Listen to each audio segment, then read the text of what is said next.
Well, hello, Rock Church. How's everybody doing? You guys good today? So it's good to see you guys. So love looking out here in Conway and seeing a packed house. But reality is we're not just talking with Conway today. We are a multi-site church, which means we have churches in multiple locations. And today, right now, we're also having church in Aner. We're having church online. And we're having church at our South Strand campus at St. James High School.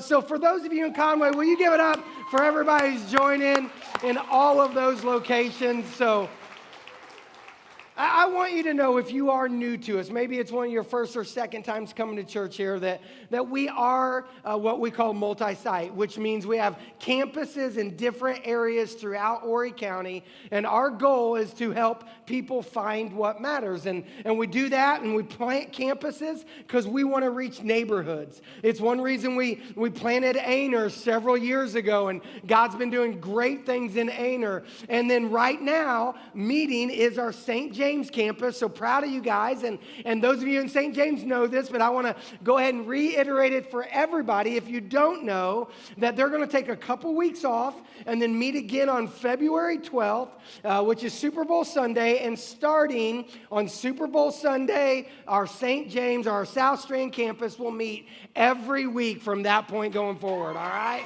So that's exciting. That's exciting, and it's happening for a couple reasons. That it's happening, one, just because you guys there at South Strand, you're dedicated. There is a core group there that just wants to help people connect with Jesus. And so we're so thankful for you. And it's just time. It's just the right time. So on Super Bowl Sunday, we're going to do that. And we're fired up every week to be doing that at St. James High School. For those of you who live around here, you might have friends that live down there, all right? Tell them about it. If you live down there, my encouragement, go to church down there, 10 o'clock every Sunday at St. James High School, all right? We plant these campuses so that you can best reach your neighbors. That's what's happened in Aner, is we planted it, and now the people of Aner have a place that they can gather, all right? So we want to encourage you to do that. All right, now, let's dive into this new series that we're doing. The series is called Better.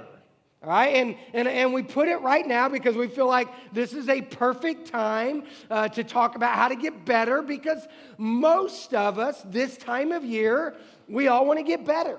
Like you might have set a New Year's resolution or a goal, or you might have had an idea of just that in this area of my life, I want to get better. Like for some of you, it was, I want to get better when it comes to my health. All right?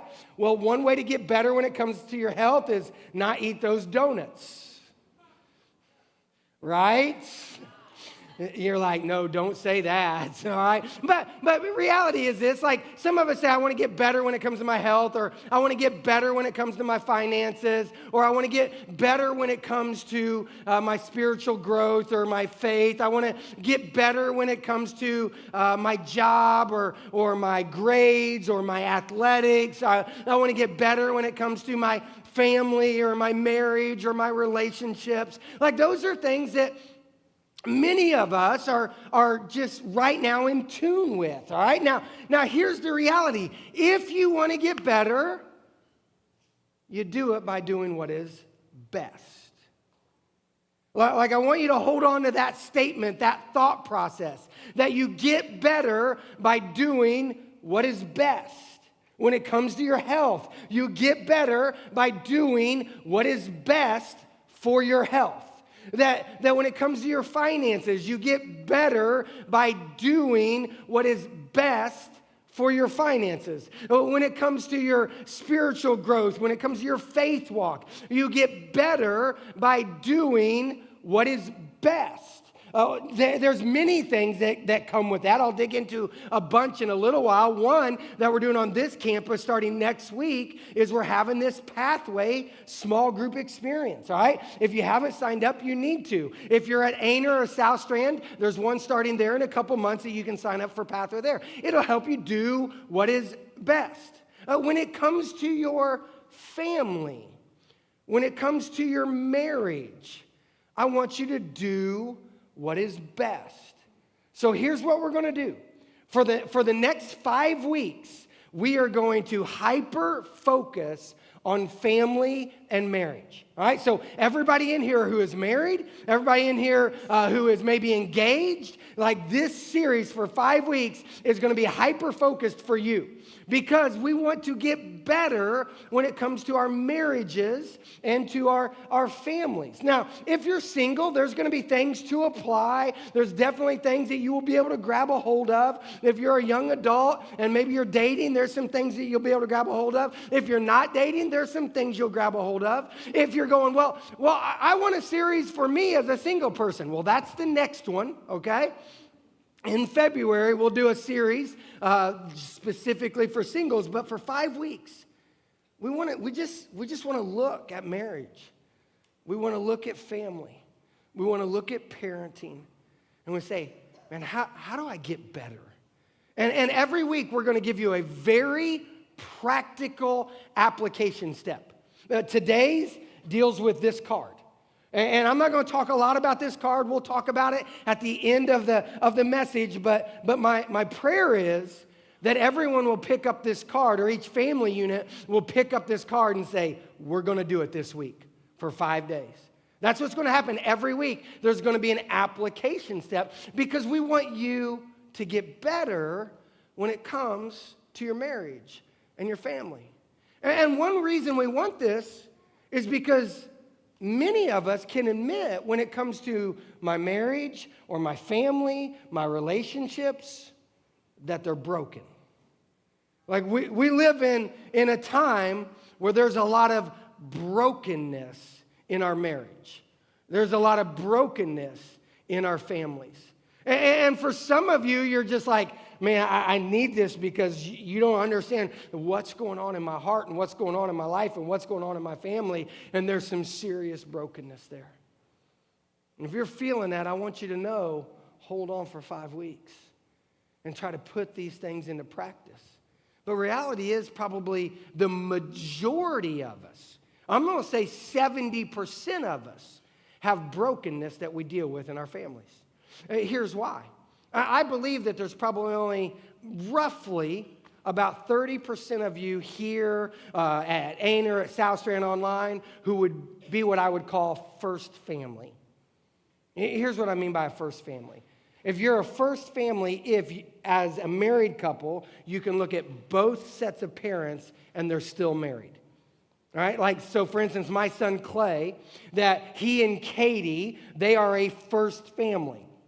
Because Clay's mom and dad, me and Krista, are married, all right? And Katie's mom and dad were married throughout all of her dad's life, all right? So they are a first family.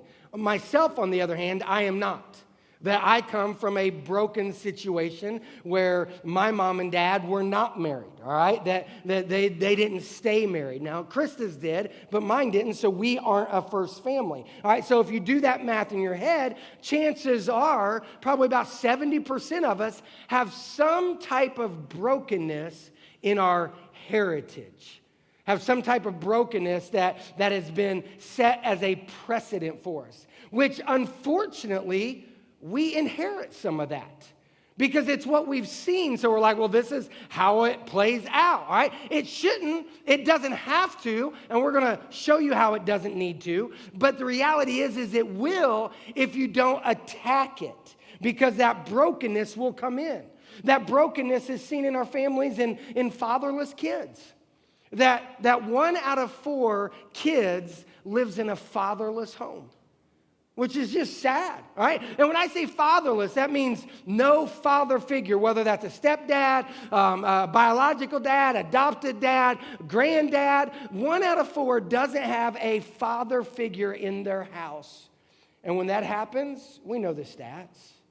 Crime goes up, behavior discipline issues go up, drug abuse goes up, poverty goes up, teen pregnancy goes up. It all goes up when there's not a father in the home.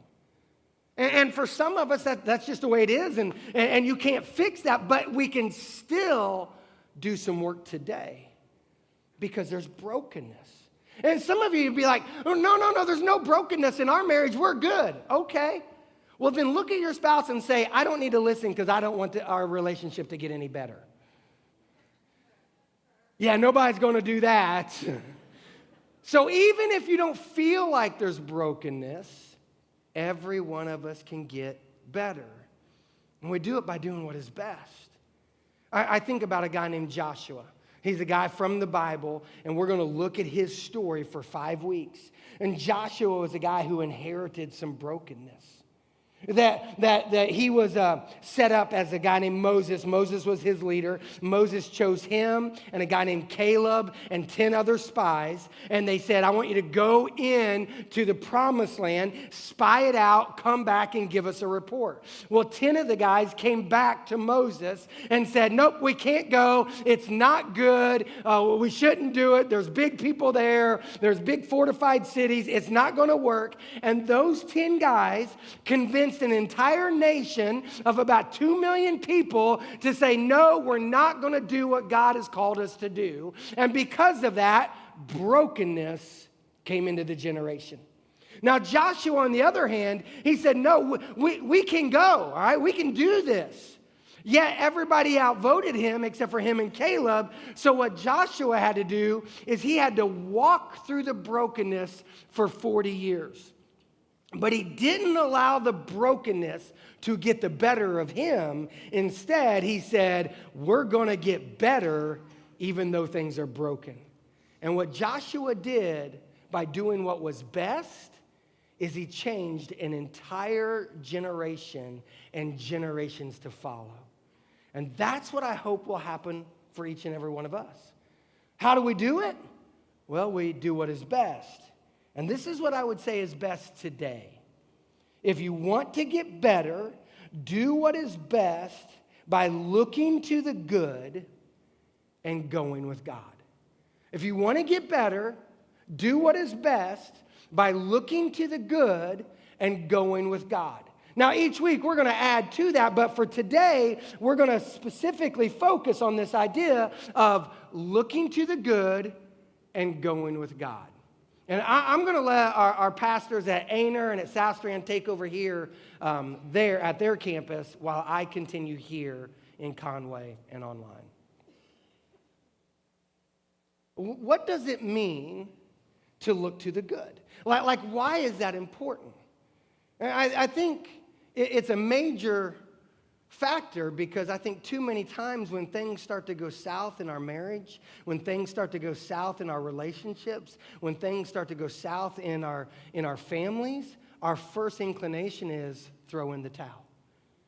Like we're just like, I'm just going to throw it in. Like there's no good left here. Let's just throw it in. Some people do that within the first 1 to 2 years. All right, that there's some high risk years in marriage. Year 1 and 2, kind of like right in between those, is a very high-risk time. And next time you see it is in year 7. The next time you see it is in year 15. And I think what happens is, especially come year 7, is people are like, man, it's been this way for 6, 7 years now. Things aren't going to change. I'm not going to see the good. And they just throw in the towel. Or it happens when people are around 15 years of marriage. Because what happens at year 15 is the kids are older and you're like, well, at year 7, they were itty bitty and I didn't want to do that to them. We got to figure this out. But year 15, they're older. They'll be able to handle it. And we throw in the towel. And we throw in the towel on our relationships, on our marriage, on our families, because oftentimes we don't see the good. That we've got to start with seeing the good. Go back to this story of Joshua. Let me tell you the whole story. Is that it's found in the book of Numbers. And like I said, that Moses sent these 12 guys over to the promised land to spy out the land. The 10 guys, well, they saw the bad. They saw the negative. But look what Joshua saw. This is Numbers chapter 14. It says, 2 of the men who had explored the land, Joshua son of Nun and Caleb son of Jephunneh, tore their clothing. They said to all the people in Israel, the land we've traveled through and explored is a wonderful land. And if the Lord is pleased with us, he will bring us safely into that land that he gives to us. It is rich. It is a rich land flowing with milk and honey. Don't miss what Joshua says there. He will bring us safely. He will do the work into this land that is rich, land flowing with milk and honey. Do not rebel against the Lord, and do not be afraid of the people of the land. They have no protection, but the Lord is with us. Don't be afraid of them. That what Joshua is saying is, listen, I know you guys see fortified walls. I know you see big people, like people they said are giants. I know you see that it is impossible. But Joshua said, no, what I see is a good land. What I see is good food and good milk and good wine. What I see is good cities. What I see is God going with us, and he's going to do what he said he's going to do. What would it be like if we started looking at the people that we do life with? It might be your spouse, it might be your parents, it might be your kids, it might be people you live with, it might be classmates. What would change if the first thing you did is said, I'm going to look to the good in their life? Right? I mean, it's easy to pick out the negative, isn't it? I mean, it's easy to look at your spouse. Ladies, it's easy to look at your husband and say, yeah, I know that you straightened up the kitchen, but you didn't wipe down the counters. Right? I know it's easy to look at him and say, yeah, I know that you did some work here, but you left your socks next to the couch. Those are my two big ones. Chris would be like, I thought you said you were going to clean the kitchen. I said, I did. She goes, you didn't wipe down the counters. I said, oh, well. You with me, Dale? I mean, it's easy to pick up on the negative, but see the good. I put the dish in the dishwasher, but you didn't start it. Y'all get me now, don't you?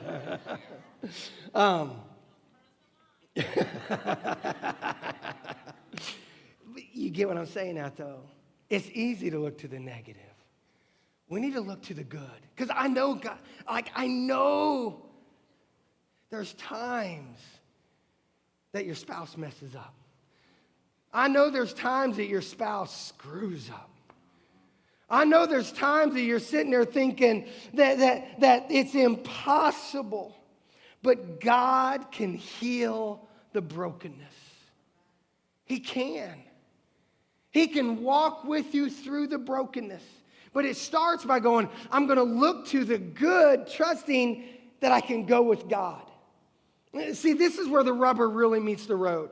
It's going on that if I look to the good, I can go with God, and I'm going to trust God to bring the good out of this situation. And that's what we see in Joshua chapter 1, verse 6. That Joshua was saying that, all right, God, I'm going to go with you. I've seen the good, and I've walked for 40 years with you. Now it's time to go in the promised land. Look at the message the Lord gives to Joshua. This is what it says in Joshua chapter 1, verse 6.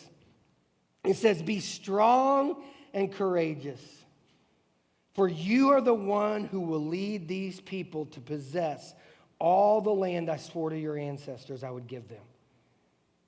Like, let's pick out some words here. Because right now you might be going, man, I don't know if I'm the one. No, God says you are the one.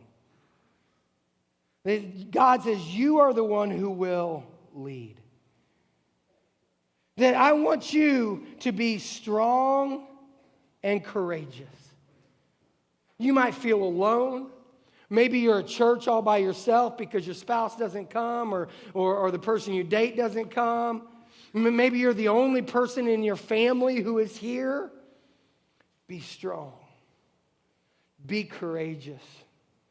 Because God is saying, you are the one. You are the one. Men, let me just speak to you for a second. Men, married men, you are the one that God has called you to lead your people. That he's asking you to step up and to say to your people, to your bride, to your kids, to your family, to say, I want to lead us towards God this year. That this is what my goal is this year. I want to lead us towards God. And we lead each other towards God, not by being like a guy who's standing up on a soapbox saying, do this, do this, do this. We actually do it by getting down and serving our spouse and our kids and coming alongside of them. We get down and we serve Jesus and we point our loved ones and our family to God. You are the one as a man. Ladies, you are the one. I'm not just speaking to the men here. You are the one as well. That it's a two-way street. That the book of Ephesians says that husbands and wives submit to one another, all right? That together we've got to submit to Christ, submit to one another, and lead. So ladies, you lead your people to God as well. Now, if you're married and your husband is taking that leadership, then encourage him and push him forward. But for some of you, you're here by yourself. Lead your people. Lead your people to God. You are the one. Students, young adults, you might be single, you're still the one. You might be supposed to lead your family. You be the one that changes the course of your whole family. Because you as a young adult decide, I'm going to walk with Jesus. I'm going to be strong and I'm going to be courageous. That maybe your people that you're going to lead is the people in your school or the people you're on a team with. Do whatever it takes. Hold on to this verse and say, I'm going to go with God. And the way I'm going to go with him is I'm first going to recognize that he's calling me. And then if you're willing to say, yes, I'll be the one, you might then ask, well, then how do I do it? Here's the beauty. He tells us in the very next verse. It's verse 7 and 8. It says, be strong and very courageous. Be careful to obey all the instructions Moses gave you. Do not deviate from them, turning either to the right or to the left. Then you will be successful in everything you do. And what I love about this verse is that they're trying to put this verse so much in our mind that it basically repeats itself. The very next verse says pretty much the same thing. Study this book of instruction continually. Meditate on it day and night so that you will be sure to obey everything written in it. Only then will you prosper and succeed in all you do. So be strong and courageous. And then look at it. It gives you 3 simple steps. That if I'm going to go with God, if I'm going to say, yes, I'm going to lead my people, how do I do it? Well, he says, here's the first thing. Study this book of instruction continually. Guys, can I just speak to you for a second? All the men in the room. And when I say men, I mean, 16-year-old up men. How many of y'all would agree with me that we suck at following instructions? Anybody with me on that one? You know what I mean? You're like, I don't want to admit it in front of my wife, but we do. Because we're like, I got it. How many of you all, when you open up something that you have to construct, throw the instructions to the side and just have at it? I know that's me. Like Krista bought some things for Keely for Christmas and came in a big box. I opened it up, instruction manual, threw them to the side, picked up the bag of parts. I'm like, oh, I've seen all these before. I know how this works. And I put it together. And then I had to disassemble it and redo it so that it'd be right, but I'm okay with that. Or this happens, hey, make sure on your way home that you stop by, Food Line and grab some milk and this, and you might get 2 out of 3, right? But you never remember the thing they wanted the most. Sometimes we just really suck at following instructions. Ladies, I don't need your help. We're admitting it ourselves. But let me say this, for all of us, man, woman, young adult, child, when it comes to God's word, when it comes to our families, when it comes to our marriage, let's not screw this one up. You see what the scripture says so clearly? Study the book of instruction. If you've ever wanted an instruction manual on life, God gave it to us. It's his word. And he says if you want to have success in your marriage, just follow his word. If you want to have success with your finances, follow His word. If you want to have success in your dating relationship, follow His word. You want to have success in your career, in your parenting, in your life, all you have to do is follow His word. It is the instruction manual for all things. For all things. Bobby, thank you for that. You're the only, come on, I need a little bit more. That should matter. That's the instruction manual. So study it. Look at the next part. Meditate on it day and night. Say, I'm going to put your word into my life. Meditate on it. Say, when I wake up in the morning, I'm gonna dig into it. When I'm driving down the road, I'm gonna listen to it. When I'm going to bed, I'm gonna hear it. That we think if I come to church once a week, then I get His word. Well, you're gonna get some today, I hope. But if this is all you get, you're gonna have a tough week. Meditate on it day and night. And then look at this. Only then will you prosper and succeed in all you do. Like we think, oh, I'm successful in my marriage. If your marriage isn't built on the Word of God, you might have some success, but you're not having the success that God really has for you. That you might look at your parenting and say, well, I'm doing okay, and you might be doing okay, but if you'll build it upon the Word of God, then you'll be doing really well. He says, then you will have success. And if I could be guaranteed success in life, I want to follow His word. And I know some of you are like, yeah, Josh, I hear you. But there's some brokenness in my marriage right now. And I want to believe that. But it sure doesn't seem like it's working. Go back to it. And build every aspect you possibly can on it. You'll have success. And this. Look at this last part. And the Lord will be with you. This is my command. Be strong and courageous. Do not be discouraged, for the Lord your God is with you wherever you go. Some of you are so discouraged right now. I know that. I'm not making light of it. It's real.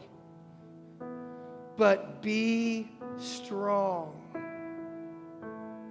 Be courageous. God is with you. He's with you. Some of you feel alone right now. You're not alone. He's closer than you think. He's like a starlight in the sky. You can't hide it. He's right there. Some of you feel alone in your marriage. You're not. God is with you. Some of you feel alone in your family. You're not. God is with you. Some of you feel alone because your parents are not part of your faith walk.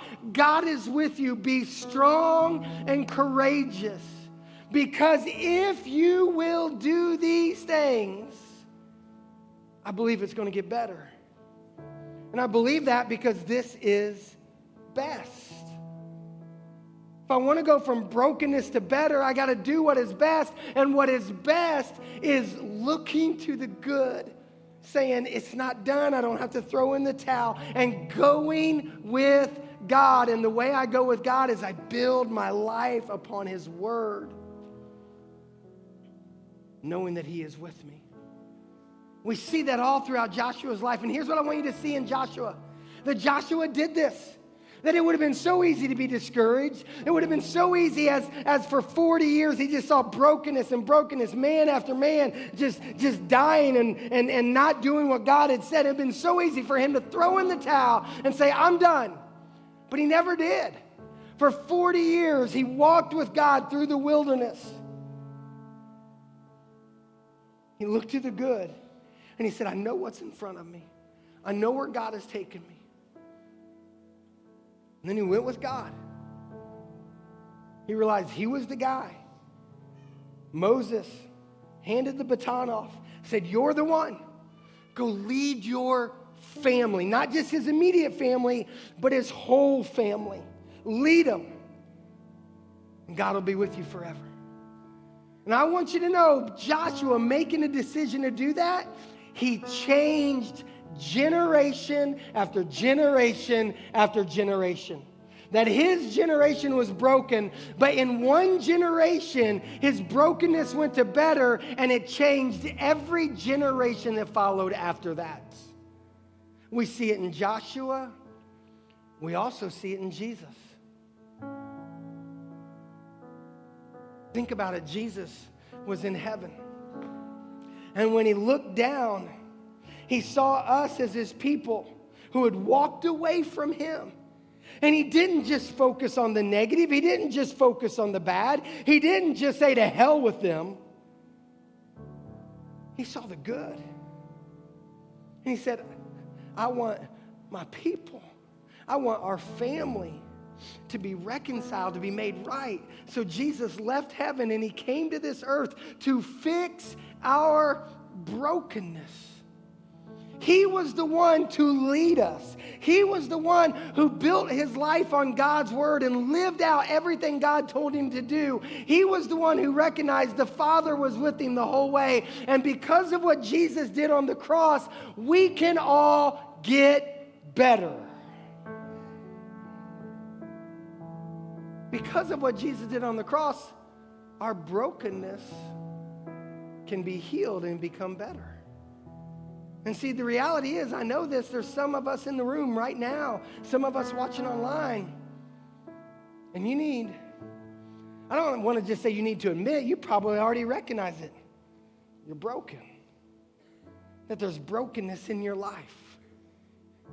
And I want that brokenness to get better today. I want that brokenness to be healed. I want that brokenness to be put back together. And the way that you personally take care of your brokenness is you give your life to Jesus, because that is what is best. That is what is best. That if you're struggling, just give your life to Jesus. Say, I want to surrender to you, Jesus, because that is what is best. To take a step of baptism, because that is what is best. To say, I am all in Jesus because I'm tired of my brokenness and I want things to change. And you could be, make sure you catch this, you could be the one that changes the rest of your family for generations to come. That I was in the midst of that brokenness. And thanks be to God that he reached into my life, he saved my soul, and then from there I can now look at my family, and we have a family where we still have junk to work out. We're not perfect, y'all know that. Yet, we're getting better and better. And my mom and my dad have come to Christ, and the generation has changed. And it's going to change my grandkids, and hopefully my great-grandkids and my great-great-grandkids, because we try to do what is best. So that's a challenge to you right now. If you haven't come to Christ, come to Christ. Get better by doing what is best. For others, what you need to do is you need to pick up this card. You need to say, I'm willing this week just to walk out this practical application. And here's what's on the card. I'm not going to hide it from you. It's real simple. Is that this card is going to help you do what is best this week by getting into God's instruction manual. Getting into what we call the Bible. And it's just 5 days, and it's just a couple verses each day. And if you're single, I want you to grab a card, and I want you to do this because it's what is best. But if you're married or you're part of your family, then my challenge is, as a family, that you're going to pick up this card and you're going to say, we're going to do this. That for the next 5 days, we're going to read, like today, when you get home or before you go to bed, you're going to read Matthew 7, verse 24 through 27. Just 4 little verses, and then pray this prayer. God, help us to get better by doing what is best. Don't try to have some long, elaborate prayer. I'm not even challenging you to have a long, elaborate Bible study. I'm challenging you to read 4 verses and say that prayer. Because I believe if you do this, every day for 5 straight days, I believe you're going to see some things getting better in your family and in your marriage because you're building your family on the Word of God, His instruction manual. So I'm going to encourage you, over on this side of the room, there's a real big rock. And we'll talk about that rock a lot next week. But there's these cards sitting on top of that rock. You can go over there and you can get these cards that way. There's some up here by the communion. There's some in the lobby by our Connect wall. I'm going to challenge you. Come up and grab a card. I'm going to challenge you. Maybe you're sitting with your family. Grab your family and say, guys, I want us to commit to doing this. I don't want this to be something that I kind of go up and pick up on my own. I'm like, I'm going to try. I want you to lead, whoever it is in your family staying at, lead and say, we're going to do this. For 5 days, we're going to do this. Because I want us to get better by doing what is best. And what is best is going with God. When you do that, I want you to know He's got a blessing for you. A blessing. A blessing that is for you, a blessing that is for future generations. And that is what Joshua experienced. So why don't you stand up with me? And we're going to go into this time of response. And if you're sitting here today and you're like, man, I need Jesus. I want to do what's best. And I encourage you to go to the Connect corner there and talk to somebody about it, or come up by the baptistry and talk to somebody here. If you're ready to pick up that card, you do that. Let's do what God calls us to do, because it is what is best and it brings a blessing. Let's respond.